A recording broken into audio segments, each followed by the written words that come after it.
Hello प्यारे विद्यार्थियों, हमारा न्यू टॉपिक आता है आदर्श और अनादर्श विलयन। देखो आदर्श और अनादर्श, आदर्श वो होते हैं जो सभी नियमों को मानते हैं और अनादर्श वो होते हैं जो नियमों को नहीं मानते। इतना तो हम जानते हैं। तो यहाँ पे भी वही बात आ जाएगी, विलयनों पे लागू होगा आदर्श विलयन और दूसरे क्या हो जाएंगे अनादर्श विलयन। हम पहला पढ़ते हैं यहाँ पर, देखो आदर्श विलयन की बात कर लेते हैं। देखो आदर्श विलयन हम उसे कहेंगे, राउल्ट का नियम पढ़ा था हमने।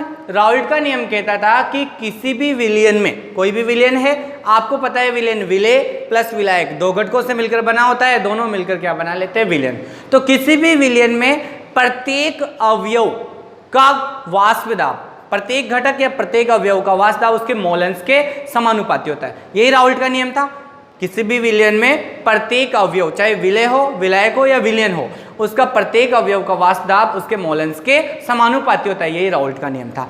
तो देखो आदर्श विलयन हम उसे कहते हैं कि वे विलयन जो सभी ताप और सांद्रता की परास में, ताप कितना भी हो, कोई सा भी ताप ले लो, अलग अलग कोई सी भी आप सांद्रता ले लो, तो सभी ताप और सभी सांद्रताओं की परास पर क्या करे, अगर विलयन राउल्ट के नियम की पालना करता है तो विलयन आदर्श विलयन, और राउल्ट के नियम की पालना नहीं करता है तो अनादर्श विलयन। तो एक बार आप डेफिनेशन सुनना, पहले आदर्श विलयन किसे कहते हैं, अनादर्श विलयन किसे कहते हैं, एक एक नंबर की डेफिनेशन है। वे सभी विलयन जो सभी ताप और सांद्रता की परास पर राउल्ट के नियम की पालना करते हैं आदर्श विलयन, और नहीं करते हैं तो अनादर्श विलयन कहलाते हैं। क्लियर है यहाँ तक। अब देखो आदर्श विलयन के हम यहाँ पर क्या करते हैं, कुछ शर्तें हैं। कुछ शर्तें क्या है कि वही विलयन आदर्श विलयन कहलाएंगे जो निम्नलिखित शर्तों की पालना करेंगे। पहली शर्त क्या है, यहाँ पर देखो, यहाँ मैं कुछ शर्तें लिख देता हूँ आपके लिए। शर्तें आदर्श विलयन की, पहली शर्त है विलयन राउल्ट के नियम की पालना करे। राउल्ट के नियम का पालन करे। अगर विलयन राउल्ट के नियम का पालन करता है तो वो आदर्श है, नहीं तो नहीं है। तो राउल्ट का नियम क्या था, किसी विलयन में प्रत्येक अवयव का वाष्प दाब उसके मोलेंस के समानुपाती। माना है कि विलयन A प्लस B दो घटकों से मिलकर बन रहा है, तो देखो एक विलयन का A का वाष्प दाब, A क्या है, विलेय है, विलेय का वाष्प दाब समानुपाती होगा, ध्यान देना, उसके मोलेंस के। तो ये विलेय का मोलेंस एक से एक के समानुपाती हो जाएगा। विलायक कौन है, देखो इधर विलेय है A पदार्थ विलेय है, A पदार्थ विलेय, B विलायक है। तो विलेय का आंशिक दाब P विलेय के A विलेय के मोलेंस के समानुपाती हो जाएगा। समानुपाती को हटाओगे तो आप जानते हो बराबर का आ जाता है और P0A आ जाएगा, जो शुद्ध अवस्था में A जो विलेय पदार्थ है उसका वाष्प दाब हो जाएगा। दूसरा देखो विलायक के लिए, विलायक B का वाष्प दाब समानुपाती हो जाएगा किसके, विलायक के मोलेंस के। समानुपाती घटाओगे तो बराबर आ जाएगा और यहाँ क्या आ जाएगा, P0B आ जाएगा। आगे भी हमने पढ़ लिया।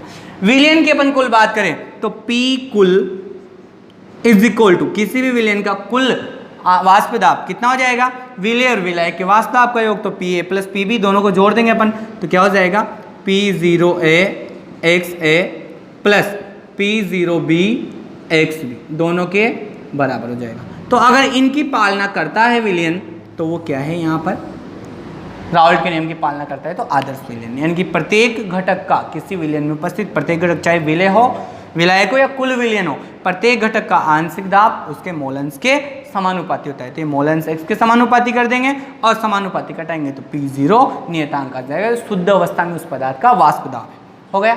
दूसरा नियम कहता है यहाँ कि अभिक्रिया में जब विलेय और विलायक आप दोनों को मिलाओगे तो विलेय और विलायक को मिलाने पर जो विलयन बनेगा उस विलयन का आयतन विलेय और विलायक के कुल आयतन के बराबर होना चाहिए।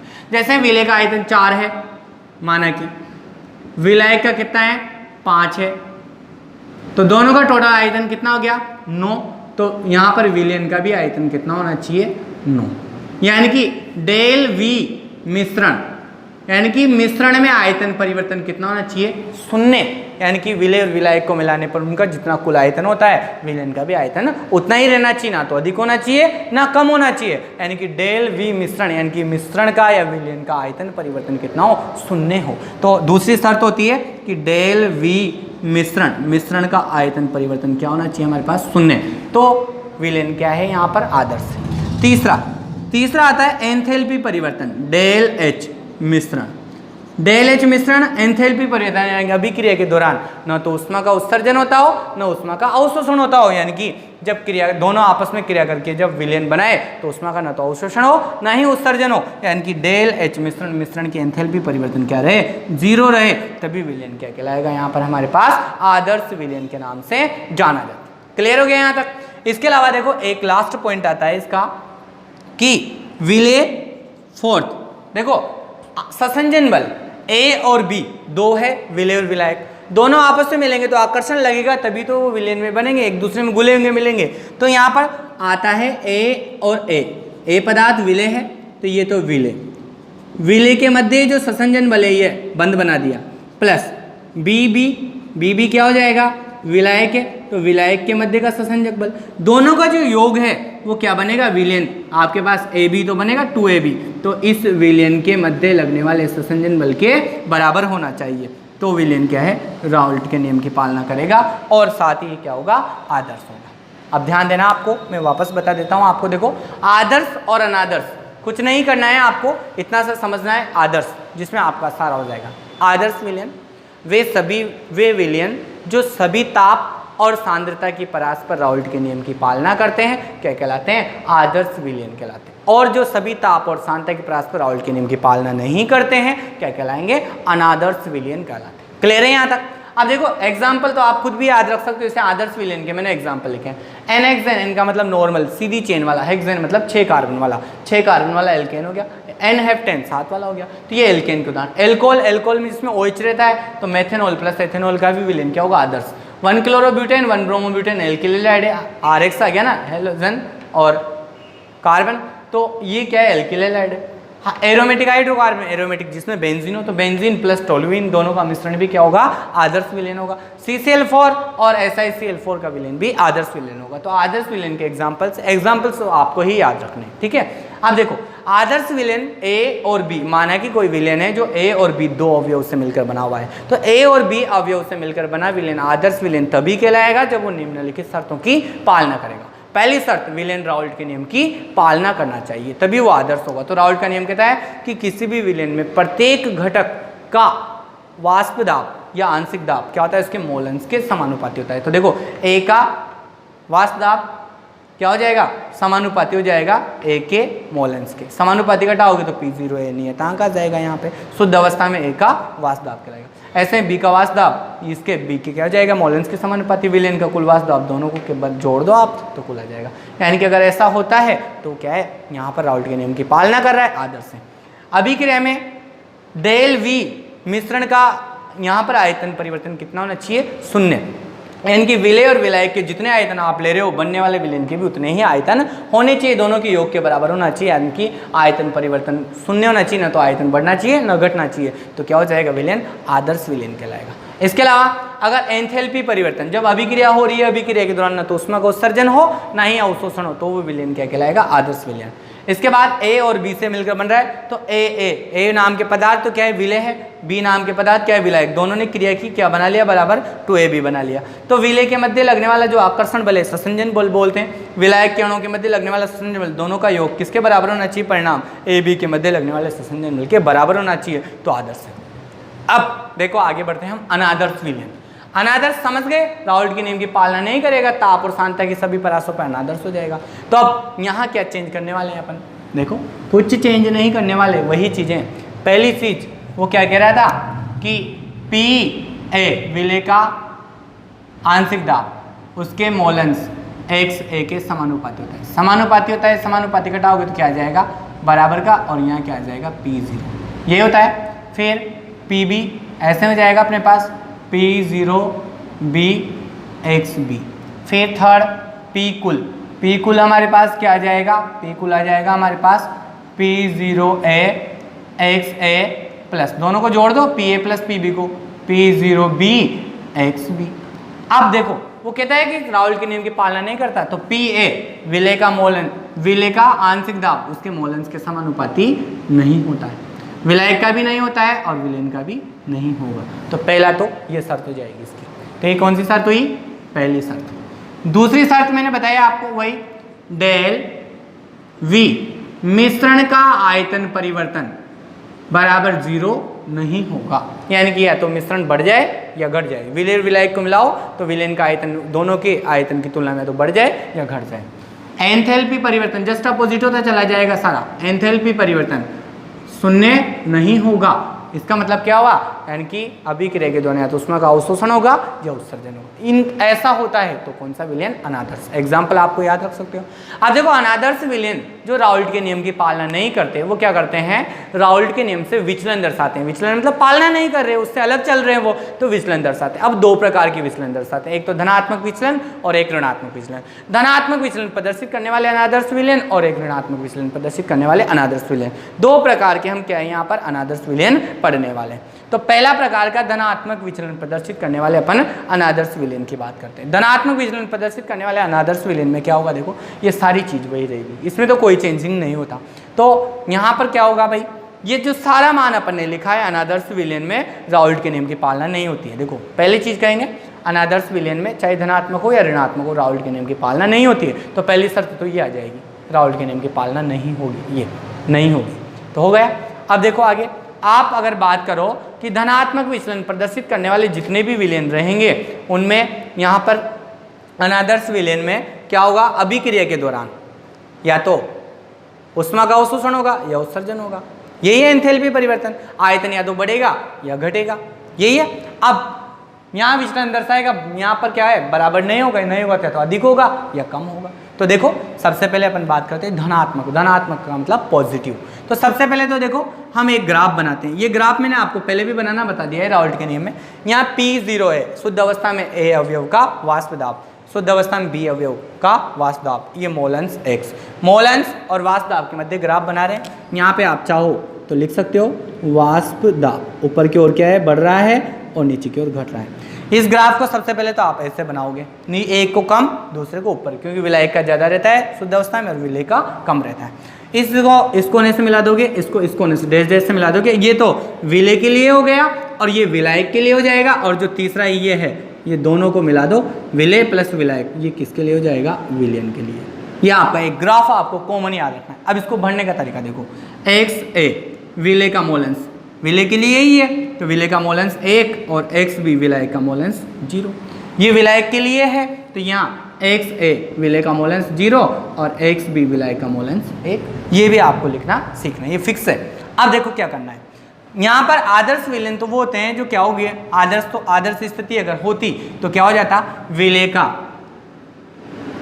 वाष्प दाब बराबर होता किसके, देखो ये रहा P0X है। तो यहाँ क्या लिखते हैं अपन, P0A X, ऐसे लिखते हैं ना। ऐसे ही यहाँ PB बराबर P0BXB, यहाँ क्या लिखते हैं, P कुल बराबर PA प्लस PB, यही लिखा था अपन ने। लेकिन यहाँ पर क्या है, विलयन तो अनादर्श है, राउल्ट के नियम की पालना नहीं कर रहा, धनात्मक विचलन दर्शा रहा है। तो धनात्मक में क्या करना है, ये विलेय, ये तो राउल्ट के नियम के लिए लाइन। तो अब धनात्मक दर्शा रहा है तो इससे अधिक करना है अपन को। तो इस लाइन को अपन क्या करेंगे, ऐसे घुमाएंगे ऊपर की ओर, तो ऊपर से घुमाते हुए ले जाएंगे। इस लाइन का मतलब क्या है, इस लाइन का मतलब है कि जो राउल्ट के नियम में विलेय का यहाँ पर वाष्प दाब है, विलेय का वाष्प दाब उसके मोलेंस के क्या है, समानुपाती है, ये था। अब उससे क्या हो जाएगा, समानुपाती बराबर नहीं होकर अधिक हो जाएगा। तो ये ग्राफ किसके लिए आ जाएगा, PA अधिक हो जाएगा किससे, P0A XA से अधिक हो गया इससे, तो ये अधिक दर्शा दिया। ऐसे ही दूसरा ग्राफ ये वाला विलायक के लिए, ये विलायक के लिए बना देंगे अपन। ध्यान देना ये क्या है, विलायक का था, तो अब ये क्या हो जाएगा, P यहाँ लिख दूं PB अधिक हो जाएगा, धनात्मक है ना तो अधिक हो जाएगा P0B और XB से। फिर ये विलयन का है, विलयन में भी क्या हो जाएगा, जब विलेय का अधिक है विलायक का अधिक है तो विलयन का भी कुल क्या होगा, अधिक होगा। तो ये क्या हो जाएगा, यहाँ P कुल अधिक हो जाएगा किससे, P शॉर्ट में लिख देता हूँ PA प्लस PB, पेन से तो लिखने में आ जाता है क्योंकि आप पूरा लिख सकते हो, PA की वैल्यू इतनी है और PB की वैल्यू ये। तो इस प्रकार ये जो विचलन प्रदर्शित हो रहा है यहाँ पे, ये ऊपर की ओर रेखा, तो ये क्या है, पॉजिटिव विचलन कहलाता है। क्लियर है आपके पास। अब देखो इसमें क्या होने वाला है, इसकी शर्तें वही है कि यहाँ पहली शर्त PA का मान अधिक होगा, वही इसकी तरह लिखेंगे अपन, पर इसमें अधिक लगा देंगे, PA का मान अधिक होगा इससे, Pb का मान भी इससे अधिक होगा मोलन से, और P कुल भी अधिक हो जाएगा, पहली शर्त होगी। दूसरी शर्त रहेगी इसकी डेल H मिश्रण का एंथैल्पी परिवर्तन जो है वो आपके पास क्या हो जाएगा, जब अधिक है तो पॉजिटिव हो जाएगा और अभिक्रिया ऊष्माशोषी होगी। ध्यान देना, अभिक्रिया कौन सी होगी, ऊष्माशोषी। तो इसमें अभिक्रिया ऊष्माशोषी होगी, ऊष्मा को अवशोषित होगा पॉजिटिव विलयन में। तीसरा, विलयन का आयतन भी उच्च होगा। तो थर्ड आता है हमारे पास डेल V मिश्रण, जीरो तो नहीं होगा तो फिर कितना होगा, या तो अधिक होगा या कम होगा, तो इसमें अधिक, सारा ही अधिक हो जाएगा, तो यहाँ पर आयतन उच्च रहेगा, ये इसकी शर्त रहेगी। तो इसमें देखो सबका आंशिक दाब भी अधिक रहेगा। दूसरा, एंथैल्पी परिवर्तन भी धनात्मक रहेगी, तो ऊष्माक्षेपी होगी, ऊष्माशोषी होगी, और इसके अलावा क्या है, मिश्रण का आयतन परिवर्तन वो भी क्या हो जाएगा, ज़्यादा हो जाएगा, क्योंकि यहाँ पर ज़्यादा है। तो ये हमारे पास धनात्मक विचलन हो जाएंगे। ऋणात्मक विचलन वाले में सेम ग्राफ तो बना ही दिया मैंने आपको, करना क्या है, ऋणात्मक में ये विलय के लिए, तो विलय के लिए आपको क्या करना है, नीचे से लेना है, ग्राफ को ले लिया नीचे से। विलायक के लिए है, इसको भी क्या करोगे आप, नीचे से लोगे, ऊपर से नहीं लेना, इसमें नीचे से लेना है। और विलयन के लिए भी क्या करोगे, नीचे से ले लोगे। विलय के लिए नीचे से लिया तो ये क्या है, देखो PA कम होगा, देखो इससे राउल्ट के नियम से कम हो रहा है तो P है, यानी कि विलय का वाष्प दाब कम होगा किससे, उसके मोलेंस से, तो मोलेंस वही P0A XA कम हो जाएगा।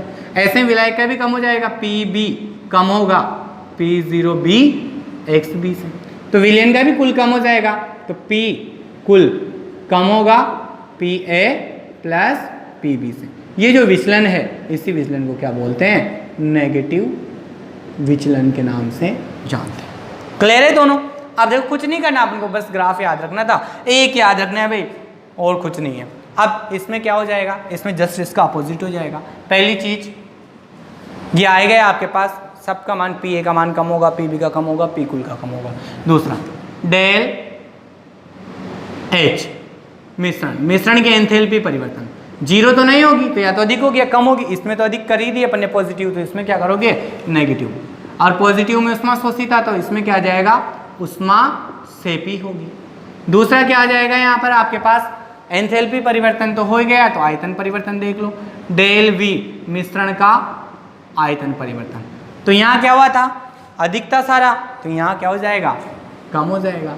बस ये है एग्जाम्पल अपन को याद रखना। अब एक बार मैं आपको फास्ट रिवाइज करवा देता हूँ। देखो आदर्श और अनादर्श की कॉमन डेफिनेशन दे देता हूँ।